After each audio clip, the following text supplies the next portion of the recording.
ನಮಸ್ತೆ ಎಲ್ಲರಿಗೂ. ಎಲ್ಲರೂ ಹೇಗಿದ್ದೀರಾ? ನಾನು ಚೆನ್ನಾಗಿದ್ದೀನಿ, ನೀವೆಲ್ಲ ಚೆನ್ನಾಗಿದ್ದೀರಾ ಅಂತ ಭಾವಿಸ್ತಾ ಇವತ್ತು ನಾನು ಇದ್ಕಿದ ಅವರೆಕಾಯಿ ಮತ್ತು ತರಕಾರಿ ಎಲ್ಲ ಹಾಕಿ ಪಕ್ಕಾ ನಾಟಿ ಸ್ಟೈಲಲ್ಲಿ ಗ್ರೀನ್ ಪಲಾವ್ ಮಾಡೋದನ್ನ ವಿಡಿಯೋ ಶೇರ್ ಮಾಡ್ತೀನಿ. ತುಂಬ ಅಂದರೆ ತುಂಬ ಚೆನ್ನಾಗಿರುತ್ತೆ. ಬೆಳಗಿನ ಬ್ರೇಕ್ಫಾಸ್ಟ್ಗೆ ಮಧ್ಯಾಹ್ನ ಲಂಚ್ ಬಾಕ್ಸ್ಗಂತೂ ಸೂಪರಾಗಿರುತ್ತೆ. ನಾನು ಹೇಗೆ ಮಾಡಿದ್ದೀನಿ ಅಂತ ವಿಡಿಯೋದಲ್ಲಿ ಡೀಟೇಲಾಗಿ ಶೇರ್ ಮಾಡ್ತೀನಿ, ನಿಮಗೂ ಇಷ್ಟ ಆಗುತ್ತೆ ಅಂತ ಭಾವಿಸಿದ್ದೀನಿ. ಮೊದಲಿಗೆ ಇಲ್ಲೊಂದು ಬಾಣಲೆ ಇಟ್ಕೊಂಡಿದ್ದೀನಿ. ಬಾಣಲಿಗೆ ಸ್ವಲ್ಪ ಎಣ್ಣೆ ಹಾಕ್ತಾಯಿದ್ದೀನಿ, ಶುಂಠಿ ಹಾಕ್ತಾಯಿದ್ದೀನಿ, ಬೆಳ್ಳುಳ್ಳಿ ಸ್ವಲ್ಪ ಜಾಸ್ತಿ ಹಾಕ್ತಾಯಿದ್ದೀನಿ, ಖಾರಕ್ಕೆ ಎಷ್ಟು ಬೇಕೋ ಅಷ್ಟು ಹಸಿಮೆಣ್ಸಿಕಾಯಿ ಹಾಕ್ತಾಯಿದ್ದೀನಿ. ಈ ಥರ ಎಣ್ಣೆಲಿ ನಾವು ನಾವು ಪಲಾವ್ ಮಾಡೋದ್ರಿಂದ ಜೀರ್ಣನೂ ಚೆನ್ನಾಗಾಗುತ್ತೆ ಮತ್ತು ಜೀರ್ಣ ಆಗಲ್ಲ, ಎದೆಲೆ ಐತೆ ಅಂತ ಜೀರ್ಣ ಆಗಲ್ಲ ಪಲಾವ್ ಅಂತಾರಲ್ಲ ಅಂಥವ್ರಿಗೆ ಈ ಥರ ಮಾಡೋದ್ರಿಂದ ತುಂಬ ಅಂದರೆ ತುಂಬಾ ಚೆನ್ನಾಗಿರುತ್ತೆ. ತುಂಬ ಚೆನ್ನಾಗಿ ಜೀರ್ಣ ಆಗುತ್ತೆ, ಒಳ್ಳೆ ಟೇಸ್ಟು ಘಮ ಘಮ ಅಂತ ಇರುತ್ತೆ. ಚಕ್ಕೆ ಹಾಕಿದ್ದೀನಿ 1 ಇಂಚಷ್ಟು, ಮತ್ತು ಲವಂಗ ಹಾಕಿದ್ದೀನಿ, ಒಂದು 4 ರಿಂದ 5 ಲವಂಗ ಹಾಕ್ತಾಯಿದ್ದೀನಿ. ಗರಂ ಮಸಾಲ ಜಾಸ್ತಿ ಹಾಕ್ಬಾರ್ದು, ಸ್ವಲ್ಪನೇ ಹಾಕ್ತಾಯಿದ್ದೀನಿ. ಈರುಳ್ಳಿ ನೋಡಿ, ಒಂದು ಈರುಳ್ಳಿಲಿ 1/4 ಭಾಗ ಮಾತ್ರ ಹಾಕ್ತಾಯಿದ್ದೀನಿ. ಈರುಳ್ಳಿ ಹಾಕಿ ಚೆನ್ನಾಗಿ ಫ್ರೈ ಮಾಡಿಕೊಂಡು ಸ್ವಲ್ಪ ಕೊತ್ತಂಬರಿ ಸೊಪ್ಪು ಹಾಕಿ ಚೆನ್ನಾಗಿ ಉದುರಿಸ್ಕೊಂಡು 1-2 ಸ್ಪೂನಷ್ಟು ಮಾತ್ರ ನಾನು ತೆಂಗಿನಕಾಯಿ ತುರಿ ಹಾಕ್ಕೊಂಡಿದ್ದೀನಿ. ಬೇಕು ಅಂದರೆ ಹಾಕ್ಕೊಳ್ಳಿ, ಬೇಡ ಅಂದರೆ ಸ್ಕಿಪ್ ಮಾಡಿ. ತೆಂಗಿನಕಾಯಿ ತುರಿ ಹಾಕೋದ್ರಿಂದ ಪಲಾವ್ಗೆ ತುಂಬ ಚೆನ್ನಾಗಿ ಟೇಸ್ಟ್ ಕೊಡುತ್ತೆ, ಅದಕ್ಕೋಸ್ಕರ 1-2 ಸ್ಪೂನ್ ಹಾಕಿದ್ದೀನಿ. ಪುದೀನ ಸೊಪ್ಪು 1 ಹಿಡಿ ಆಗುವಷ್ಟು ಪುದೀನ ಸೊಪ್ಪನ್ನ ನೀಟಾಗಿ ಬಿಡಿಸಿ ತೊಳೆದು ಅದನ್ನು ಕೂಡ ಹಾಕ್ತಾಯಿದ್ದೀನಿ. ಇದನ್ನೆಲ್ಲ ಚೆನ್ನಾಗಿ ರೋಸ್ಟ್ ಮಾಡ್ಕೊತಾ ಇದ್ದೀನಿ. ಹಸಿಮೆಣ್ಸಿಕಾಯಿ ಗ್ಯಾಸ್ಟ್ರಿಕ್ ಅಂತಾರಲ್ವ, ಈ ಥರ ಎಣ್ಣೆಲಿ ಹುರಿದು ಮಾಡೋದ್ರಿಂದ ಗ್ಯಾಸ್ಟ್ರಿಕ್ ಆಗೋದಿಲ್ಲ, ಅದಕ್ಕೋಸ್ಕರನೇ ಈ ಥರ ಮಾಡ್ತಾಯಿದ್ದೀನಿ ಪಕ್ಕಾ ನಾಟಿ ಸ್ಟೈಲಲ್ಲಿ. ಇದನ್ನೆಲ್ಲ ಚೆನ್ನಾಗಿ ಹುರಿದಿದ್ದಂಥದ್ದನ್ನ ನಾವು ಮಿಕ್ಸಿ ಬಟ್ಲಿಗೆ ಹಾಕ್ಕೊಂಡು ಸ್ವಲ್ಪ ನೀರು ಹಾಕ್ಕೊಂಡು ನೈಸಿಗೆ ಪೇಸ್ಟ್ ಮಾಡ್ಕೊತಾ ಇದ್ದೀನಿ. ನೋಡಿ ಎಷ್ಟು ಚೆನ್ನಾಗಿ ಘಮ ಘಮ ಅಂತ ಇತ್ತು ಅಂದರೆ ಹಸಿರು ಕಲರ್ ಆಗಿತ್ತು. ಈಗ ಒಂದು ಕುಕ್ಕರ್ ಇಟ್ಕೊಂಡಿದ್ದೀನಿ, ಕುಕ್ಕರ್ಗೆ ಸ್ವಲ್ಪ ಎಣ್ಣೆ ಹಾಕ್ತಾಯಿದ್ದೀನಿ. ಪಲಾವ್ಗೆ ಅಂತಂದರೆ ಸ್ವಲ್ಪ ಜಾಸ್ತಿನೇ ಎಣ್ಣೆ ಇರಲಿ. ಮರಾಠ ಮೊಗ್ಗು, ಪಲಾವ್ ಎಲೆ ಮತ್ತು ಅನಾನಸು ಹೂವು ಮತ್ತು ಶಾಯಿ ಜೀರಾ ಹಾಕ್ತಾಯಿದ್ದೀನಿ. ಸೋಂಪು ಹಾಕ್ತಾಯಿಲ್ಲ, ಶಾಯಿ ಜೀರಾ ಹಾಕ್ತಾಯಿದ್ದೀನಿ.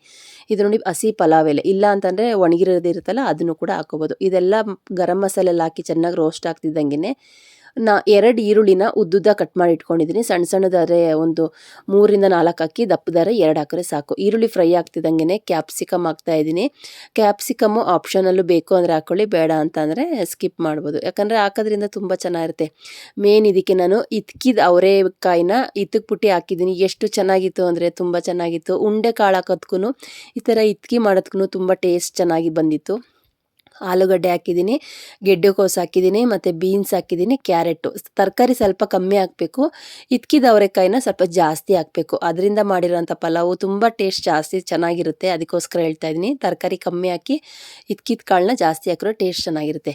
ಉಪ್ಪು ಹಾಕಿದ್ದೀನಿ, ರುಚಿಗೆ ತಕ್ಕಷ್ಟು ಉಪ್ಪು ಹಾಕಿ ಚೆನ್ನಾಗಿ ರೋಸ್ಟ್ ಮಾಡಿಕೊಂಡು ನಾನು ಫಸ್ಟೇ ರುಬ್ಬಿಟ್ಕೊಂಡಿದ್ದೆನಲ್ಲ ಗ್ರೀನ್ ಮಸಾಲ, ಅದನ್ನು ಹಾಕ್ಕೊಂಡು ಚೆನ್ನಾಗಿ ಹಸಿ ವಾಸನೆ ಹೋಗೋ ತನಕ, ಆಲ್ರೆಡಿ ನಾವು ಅದನ್ನು ಎಣ್ಣೆಲಿ ಫ್ರೈ ಮಾಡಿರೋದ್ರಿಂದ ಇದು ಸ್ವಲ್ಪ ಉಪ್ಪು ಖಾರ ಹಿಡೀಲಿ ಅಂತೇಳಿ ಚೆನ್ನಾಗಿ ರೋಸ್ಟ್ ಮಾಡ್ಕೊತಾ ಇದ್ದೀನಿ. ಇದಕ್ಕೆ ಒಂದು 1/4 ಟೀ ಸ್ಪೂನ್ ಅಷ್ಟು ಮಾತ್ರ, ಒಂದು ಚಿಟಿಕೆ ಅಂತೀವಲ್ಲ ಅಷ್ಟು ಹಾಕಿದ್ರೆ ಸಾಕು. ಅರಿಶಿನ ಪುಡಿ ಜಾಸ್ತಿ ಹಾಕೋದು ಬೇಡ, ಕಲರ್ ಚೇಂಜ್ ಆಗುತ್ತೆ.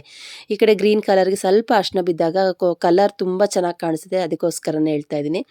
ಇದಕ್ಕೆ ನಾನು ಈ ಗ್ಲಾಸಲ್ಲಿ 2 ಗ್ಲಾಸ್ ಅಕ್ಕಿ ತೊಗೊಂಡಿದ್ದೆ. ಈ ಗ್ಲಾಸಲ್ಲಿ 2 ಗ್ಲಾಸ್ ಅಕ್ಕಿ ತೊಗೊಂಡಿದ್ದೆ. ಆ ಥರದಲ್ಲಿ 4 ಗ್ಲಾಸ್ ಬಿಸಿ ಬಿಸಿ ನೀರು ಹಾಕ್ತಾಯಿದ್ದೀನಿ. ತಣ್ಣೀರು ಹಾಕೋದ್ರಿಂದ ಟೇಸ್ಟ್ ಕಮ್ಮಿ ಆಗುತ್ತೆ ಮತ್ತು ಬೇಗ ಆಗೋದಿಲ್ಲ, ಲೇಟ್ ಆಗುತ್ತೆ.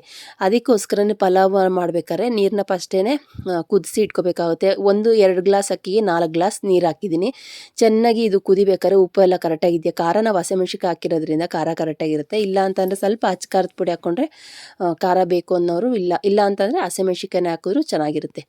ಉಪ್ಪು ಖಾರ ಕರೆಕ್ಟಾಗಿದೆಯಾ ಅಂತ ಒಂದ್ಸಲ ನೋಡಿಕೊಂಡು ನೀರನ್ನ ಚೆನ್ನಾಗಿ ಕುದಿಸ್ಕೊಂಡು, ಪಲಾವ್ಗಾಗಲಿ ಏನೇ ಒಂದು ಬಿರಿಯಾನಿ ಐಟಮ್ಗಾಗಲಿ 1 ಕಲ್ಲು ಉಪ್ಪು ಜಾಸ್ತಿ ಇರಬೇಕು, ಯಾಕಂದರೆ ಅಕ್ಕಿ ಹಾಕೋದ್ರಿಂದ ಸಪ್ಪೆ ಆಗುತ್ತೆ, ಅದಕ್ಕೋಸ್ಕರನೇ 1 ಕಲ್ಲು ಉಪ್ಪು ಜಾಸ್ತಿ ಇರಬೇಕು. ಇವಾಗ ಚೆನ್ನಾಗಿ ಕುದೀತಾ ಇತ್ತಲ್ಲ, ನಾನು ಫಸ್ಟೇ ಅಕ್ಕಿನ ಒಂದು ಅರ್ಧ ಗಂಟೆ ಮುಂಚೆ ಚೆನ್ನಾಗಿ ನೆನೆಸಿ ತೊಳೆದಿಟ್ಕೊಂಡಿದ್ದೆ. ಅದನ್ನು ನೀರೆಲ್ಲ ತಗೊಂಡು ಅಕ್ಕಿನ ಹಾಕ್ಬಿಟ್ಟು ಚೆನ್ನಾಗಿ ಮಿಕ್ಸ್ ಮಾಡ್ತಾಯಿದ್ದೀನಿ. ಎಷ್ಟು ಘಮ ಘಮ ಅಂತ ಇತ್ತು ಅಂದರೆ ಬೆಳಗ್ಗೆ ಬ್ರೇಕ್ಫಾಸ್ಟ್ಗೂ ಮಾಡಿದ್ದೆ, ಮಧ್ಯಾಹ್ನ ಲಂಚ್ ಬಾಕ್ಸ್ಗೂ ಕೂಡ ಆಗಿತ್ತು. ಗ್ರೀನ್ ಕಲರ್ ಆಗಿ ಪಕ್ಕಾ ನಾಟಿ ಸ್ಟೈಲಲ್ಲಿ ಮಾಡಿರೋವಂಥ ಗ್ರೀನ್ ಪಲಾವ್ ಅಂತಲೇ ಹೇಳ್ಬೋದು. ತುಂಬ ಚೆನ್ನಾಗಾಗಿತ್ತು. ನೀವು ಒಂದ್ಸಲ ಟ್ರೈ ಮಾಡಿ, ಮಕ್ಳಿಗಂತೂ ಇಷ್ಟ ಆಗುತ್ತೆ, ದೊಡ್ಡವ್ರಿಗೂ ಕೂಡ ಇಷ್ಟ ಆಗುತ್ತೆ. ಯಾಕಂದರೆ ಮಸಾಲೆ ಎಲ್ಲ ನಾವು ಎಣ್ಣೆಲಿ ಹುರಿದಿರೋದ್ರಿಂದ ಅಷ್ಟೊಂದು ಜೀರ್ಣ ಆಗಲ್ಲ, ಎದೆ ಉರಿ ಅಂತ ಯಾರೂ ಹೇಳೋದಿಲ್ಲ.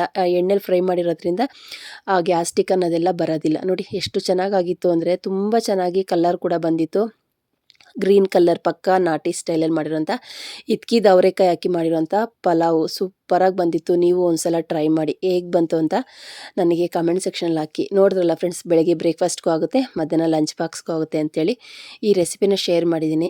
ಈ ಪಲಾವ್ ರೆಸಿಪಿ ನಿಮ್ಗೆ ಇಷ್ಟ ಆಯಿತು ಅಂತಂದರೆ ಶೇರ್ ಮಾಡಿ, ಕಮೆಂಟ್ ಮಾಡಿ. ನನ್ನ ನಿಸರ್ಗ ಕುಕಿಂಗ್ ಚಾನಲ್ನ ಇನ್ನೂ ಯಾರೆಲ್ಲ ಸಬ್ಸ್ಕ್ರೈಬ್ ಮಾಡ್ಕೊಂಡೆ ನೋಡ್ತಾ ಇದ್ರು, ಪ್ಲೀಸ್ ದಯವಿಟ್ಟು ಸಬ್ಸ್ಕ್ರೈಬ್ ಮಾಡಿಕೊಂಡು ನಿಮ್ಮ ಅನಿಸಿಕೆ ಅಭಿಪ್ರಾಯನ ಮರಿದಂಗೆ ಕಮೆಂಟ್ ಸೆಕ್ಷನಲ್ಲಿ ಹಾಕಿ.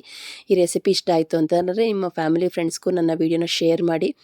ಹಾಗೆ ಫುಲ್ಲು ವೀಡಿಯೋನ ವಾಚ್ ಮಾಡಿ ಕಮೆಂಟ್ಸ್ ಹಾಕಿ, ಓದೋದಕ್ಕೆ ಕಾಯ್ತಾ ಇರ್ತೀನಿ. ಎಷ್ಟು ಚೆನ್ನಾಗಾಗಿತ್ತು ಅಂದರೆ ತಿಂತಾ ಇದ್ರೆ ಇನ್ನೂ ತಿನ್ನಬೇಕು ಅನಿಸುತ್ತೆ. ಗೆಸ್ಟ್ ಬಂದಾಗಲೂ ಇದನ್ನು ಒಂದ್ಸಲ ಟ್ರೈ ಮಾಡಿ. ಗೆಸ್ಟ್ಗೂ ಕೂಡ ಇಷ್ಟ ಆಗುತ್ತೆ.